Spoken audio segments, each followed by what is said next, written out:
Think back to the time you caught a really bad case of the cold. Imagine feeling soaking wet in your 5 layers of clothing, but also shivering at the exact same time. I don't know about you, but when I catch a cold, my mind immediately begins to think of all of the terrible circumstances I could be under. For example, what if it's more than just a cold and now this 105 fever is going to kill me or something? Maybe it's just me, but I start thinking about all of my individual proteins denaturing and leading to my inevitable death. But what I'm trying to say is that we've all been sick before, which means that we've all been to the doctor, the place where we get poked and prodded, and places that we'd rather keep to ourselves. However, even though some people may despise going to the doctor's office, everyone has to admit that they're a vital part of our health. You grow up going to the doctor yearly for checkups, and also whenever something bad happens, you go there to get help. They're the reason for our health and our livelihood, and a huge part of our world. Without them, we would probably be dying much earlier than we are now. Imagine how amazing it would be to be part of that elite community of lifesavers. This curiosity of mine led me to choose the topic of pediatrics. Hi, my name is Ivy Wang, and I've chosen to choose pediatrics this year in ISM 2. I'd like to start off with my quote, because I feel like this quote this year really defined my journey that I had in ISM. Because this year I came into ISM 2 wanting something different, and I wanted to try something that I've never tried before. So previously in ISM 1, I chose business, and I felt like this was more like a safe space, because people have been telling me that I would do really well in business and that it would just really be something that they can see me doing. But I'm really interested in biology and science, and I'm pretty good at math, so I really wanted to think maybe I should try medicine this year. And so my quote is, "We keep moving forward, opening new doors and doing new things because we're curious, and curiosity keeps leading us down new paths." By Walt Disney, because I love Disney. But I really took this to heart because I really wanted to open new doors in my life this year in ISM 2 before I went off to college. And this curiosity just led me down a path that I will never forget. I would like to move on to interviews, and I feel like interviews are one of the things in ISM that everyone stresses out about, because suddenly we're thrown out into the real world. We have to find people to talk to, people who we don't know, people who are much more experienced in life than we are, and we have to calm our nerves and just go out there and ask questions for the advancement of our learning. So I had 5 interviews, but the biggest interview that I had that I really wanted to focus on, aside from my mentor, is Dr. Courtney Solomon, and she works at Children's Medical Center in Dallas. And this was a really interesting interview for me because my previous interviews were all like private practices. So this was the first like hospitalist sort of atmosphere that I got to experience. And previously I'd never really, luckily, experienced like a huge injury or something that would take me to the hospital. So it was kind of my first experience in a hospital, seeing how everything works. And she was really awesome. She guided me through it all. She showed me a few of the patient rooms. She walked around with me. And then we also sat down at the sort of a coffee shop inside the hospital, and she treated me to a smoothie. So that was pretty nice. But we talked a lot about how her shifts are harder because she doesn't have a normal job where it's like a 9 to 5 shift. It's completely random. You can work night shifts, you can work really early in the morning, or sometimes you can suddenly get called into the hospital because something's happening with one of your patients. And I asked her, like, how do you get yourself through having to see all these sick patients every single day of your life? And she told me that, frankly, she goes into doctor mode because it's so important that you're focused on what you're doing, because if you are freaking out over here and you don't have your emotions under control and you can't think properly, these patients are unable to depend on you when they're supposed to. They're supposed to look to you for help, and if you can't control yourself, then you frankly shouldn't be a doctor.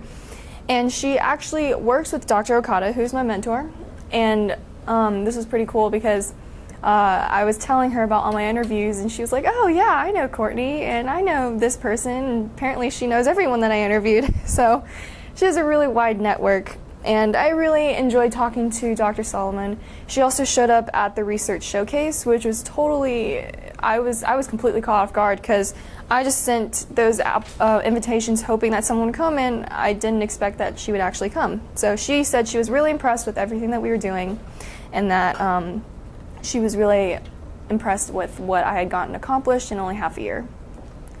So on to my research. I did a total of 7 research assessments, but I only want to focus on 2 articles. The first one is The Pain in Children, Recent Advances and Ongoing Challenges.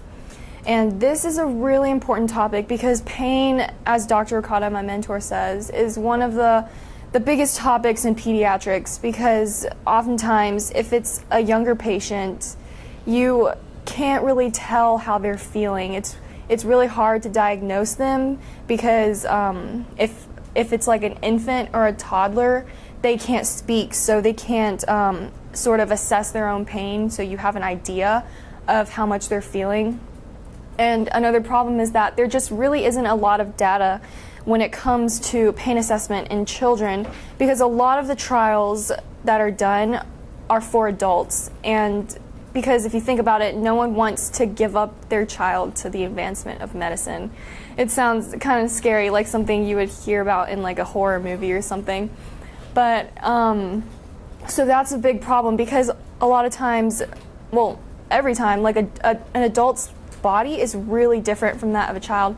And there's even a huge range of variability between like a 2-year-old and a 7-year-old. And you would say that a 2-year-old and a 7-year-old, they're both children, but their bodies are really different because children develop between many stages in their lifetime. And so all of these factors just make it really hard for doctors to tell. There are a few ways that doctors can sort of assess pain. One of them is the Wong-Baker faces, which is basically a scale of like 0 to 10, and it has like a picture of like the 0 would be like a normal face, and then as the pain gets bigger, the face becomes more like contorted, and like towards the end it's like a crying face. And in one of my mentor visits, I got to see Dr. Okada use this scale when a boy came in after falling off his bike and he'd broken his arm. And so she took out the scale and she was like, can you point to the picture of how bad the pain is? He pointed to like, I think it was like a 4 or 5. So it wasn't that bad. So this is really cool to see how pain assessment is being used actually in a doctor's life, day-to-day basis. And another part about pain assessment is like prescription drugs, which is like it can be like painkillers from like Advil to morphine or anything like that. And this takes me to my next article, which is actually prescription drug abuse, specifically on opioids. And there's 3 types of prescription drugs. There's opioids, CNS depressants, and stimulants. And this is the basis of my original work, actually, because I found a lot of interest in prescription drug abuse, because at this time when I was reading the article, we were actually talking about drugs in AP Psych and how they affect the body, and I was just really interested in this, so I wanted to go deeper into it. And then I found out that the highest amount of drug abusers are from ages 18 to 25, and this basically means that children were not educated previously, before 18 to 25, about the harms of drugs and the reasons why you shouldn't be taking them, and all of the consequences that a drug can have on your body. So that brings me to my original work. And so my original work, like I said, has something to do with opioids and all of the problems with that. And I really wanted to create something that was visual, because I know that children are very visual and they want bright colored things and funny looking pictures, because these things attract their attention, and I want to create something that will grab their attention, because drug usage is a really important topic to discuss. And so with my original work, I created a informational pamphlet about drugs and how specifically dopamine how drugs can induce dopamine to increase and how that affects your body. And so on the left side, this is like the back. So if you think of it like a pamphlet folded 3 times, so on the left, that would be on the right where it says drugs, they do what, that's the cover. And on this side is the actual content once you open it up. And so it starts on the left, and it talks about, it's basically a boy guiding you through what happens when you take a drug. And the left side is normal dopamine levels, and then the middle is when you take the drug, and then your dopamine increases, which causes you to feel euphoric and like that high feeling that people get. And I showed this to Dr. Okada, and she said it was really great. She said that the pictures are really cute, and how basically she gave me a few tips on how to fix it, and like, because the biggest problem that she had with this was that the words that I used were a little too complicated, even though I said that I wanted my audience to be towards children. So I was thinking like children 8 and above, people, or maybe even less, just like when you can read, because obviously you have to be able to read to understand this. And she said that was my biggest problem, but the pictures were really eye-catching and that they would really keep the attention of the children.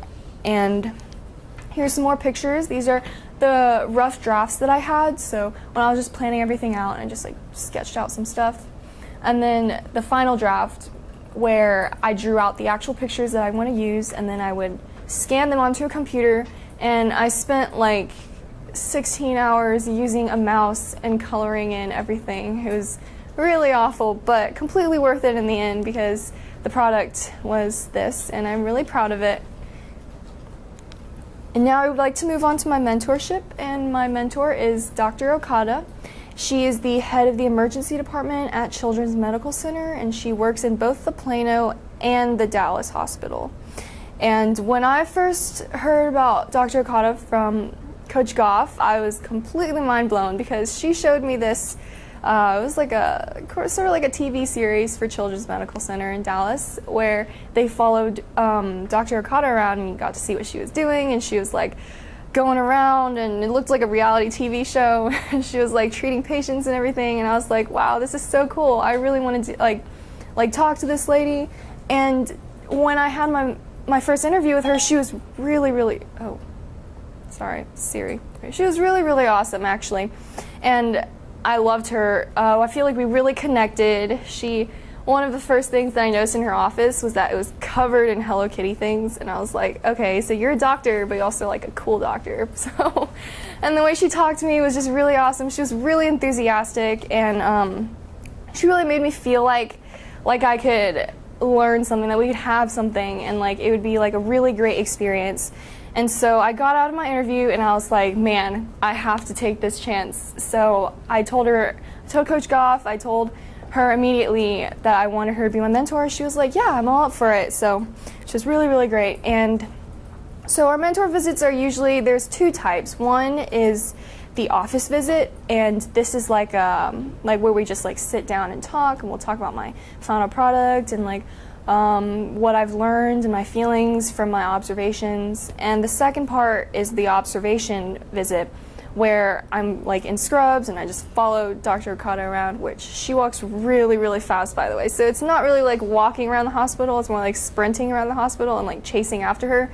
Because you can ask anyone, like her scribes and her nurses, like they're all like, yeah, Dr. Okada walks really fast. So I'm getting my workout in.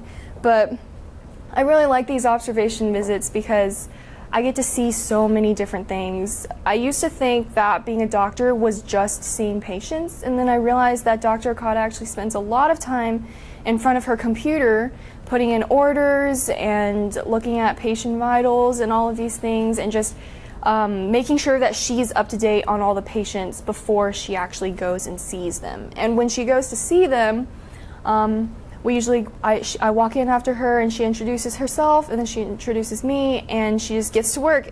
For example, like if you have, back to the boy with the broken arm from the bike accident, she went inside. There were people already doing procedures on the boy, and she just went up, gave him like a full body checkup, make sure everything was okay, talking to him, just everything about these observation visits. They're just really, really cool. And not all of them are super out there. Some of them are just really basic, like a boy with a fever or something, or a worried parent about all these different like medical conditions that could be happening. And so I really like my mentor visits. I look forward to them every single time, and she helps me a lot on my final product, which I will get to next. And so my final product, I came up with the idea after digging around in my room, and then I found my old Pokemon cards, and I was a huge Pokemon nerd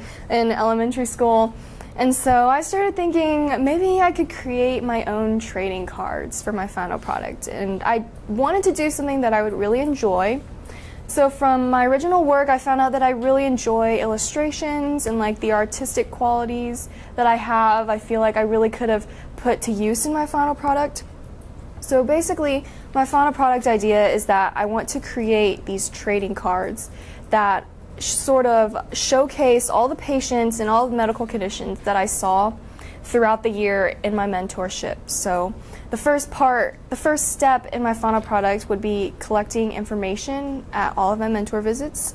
So I bring a little notebook, and every single time I see a patient, I write down the room number and then the sort of, I guess, the problem, and then the diagnosis, procedure, everything that the doctor will do, and I just pay really close attention to what's happening. And after I do that, I take all of the notes that I've taken and I put them into this Microsoft Word thing where I make out like card templates, and I just input all of the information that I've been given. And I talked to Dr. Okada a lot about this because sometimes the way that I word things needs to be like medically professional sounding. So Dr. Okada helps me a lot with that. And then so far I'm all the way done with putting all of the information on the cards, but they don't have any illustrations on them. So what I plan on doing next is illustrating the pictures, which I've got a few done. I probably have like 15 or so left to do. I want to scan them onto the computer and hopefully not color them in with a mouse. Maybe I'll have like one of those coloring things that I can connect to a computer this time. I'll probably find one somewhere. But basically, I'll color them in, and then I'll just copy and paste it onto the templates. And so hopefully I'll be able to print out these cards and laminate them, make them look really nice, and then have these little portable trading cards that I can give out to people. And this can be really beneficial to a lot of kids because it's a really good educational tool. And for example, when I was coming up with the idea, I was thinking maybe if there was a patient with a fever, I could give them one of the cards to a fever, and then they could see like, oh, this is what it is, and this is what like the doctors would want to do. It'd be a great educational tool, and also just like for like a patient to see like, oh, this is what's happening with my body. And so with my final product, I learned a lot, and unfortunately I don't have any pictures because I'm in the process of making them, but I learned a lot from Dr. Okada and my mentor visits, but also from individual research and looking through the huge pediatric textbook that I got from Dr. Okada, and basically researching everything on my own, connecting ideas, connecting what I heard in the patient room with the reason as to why they would do that. And so a lot of this time that I spent on my own figuring these things out, I learned a lot. And so in conclusion, my year in ISM this year has been quite a wonderful experience. I came into this year really interested in science, and I came out of the year with a cultivated interest with the help of Dr. Okada. Science is really fascinating and truly an exciting field to be a part of, and without all the doctors and scientists and researchers that we have today, our lives would be really, really challenging. However, as great as my interest in science and medicine is, after shadowing Dr. Okada for a year, I realized that, unfortunately, it isn't the right field for me. I saw Dr. Okada go from patient to patient and seeing all the connections she made with everyone. However, I also realized that she sacrificed so much of her own life in order for other lives to be, I guess, liveful or something. Basically, I realized to be part of the medical field, you really have to find joy in giving to others. And I feel like with my own passion in science, yes, it is a passion, but it isn't my calling. So because of this, I've decided to go back to business, and I'm going to be a business major at the Macomb School of Business at UT next year. And hopefully I can also add on a double major in music performance or something, because business and music, they're passions of mine, but they're also my calling. And I can really feel like that I fit into those fields, because in medicine, while I did enjoy it, I couldn't see myself be in that field. And so, however, that doesn't mean that I'll just completely forget everything that I've learned from Dr. Okada, because the knowledge that I've gained is so priceless, and there's probably never going to be an experience like this in my life ever. And so really I just hope that I will be able to take all of the knowledge that I've learned, from how to talk to people to how to move in quick and crucial situations, and all of these qualities that I've taken from this experience will help propel me into the future that I want. And so these past few years have taught me an incredible amount, from teaching people what I've learned in a speech setting to talking to random people that I've never talked to. It's really been a blessing to my life, and I know that when I look back to high school 5, 10, 20 years from now, I'm really going to thank all my friends and family for their support, the dedication of Coach Goff, and the expertise and enthusiasm of my mentor this year. Thank you.